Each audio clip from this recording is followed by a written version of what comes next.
ఇక ఈ సోది ఎందుకు కానీ బ్రదర్, ఇగో మీ పేరు బ్రదర్, ఏ ఛానల్? Very nice. అయితే V6 వివేక్ గారిది కూడా చక్కటి గెస్ట్ హౌస్, ఫామ్ హౌస్ నీళ్ళల్లోనే ఉంది. మీరు నేను V6 వివేక్ గారిని కూడా కొడతా ఉన్నా, V6 సంస్థను కూడా కొడతా ఉన్నా.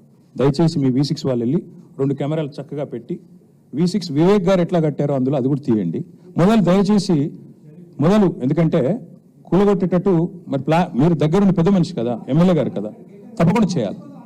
నేను అనేదల్లా ఒకటే, ఖచ్చితంగా సరే రేవంత్ రెడ్డి నువ్వు కాదు కదా, నీకు ఎందుకు టెన్షన్. కానీ నేను అనేదల్లా ఓకే థ్యాంక్ యూ, అంత ఆవేశపడకు.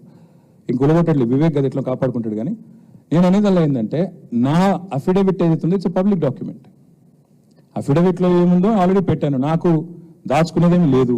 అఫిడవిట్లు ఉన్నాయి, చూసుకోండి. మీరు V6లు ఇంకా ఉన్నాయి కదా, చూసుకోండి. కానీ ఇవాళ సబ్జెక్టు నేను చెప్పిందేమో రేవంత్ రెడ్డి మోసము, కొడంగల్లు, బొమ్మరాజ్పేట, దౌలతాబాదు, అదేవిధంగా కోస్గిలో జరిగిన మోసము, రుణమాఫీలో ఆయన చేస్తున్న దగ. మీకు అది ఇంట్రెస్ట్ ఉన్నట్టు లేదు. నేను అందుకే చెప్తున్నా, తప్పు ఎవరు చేసినా చర్య తీసుకోండి. Let us start with ministers, let us go. Okay, thank you.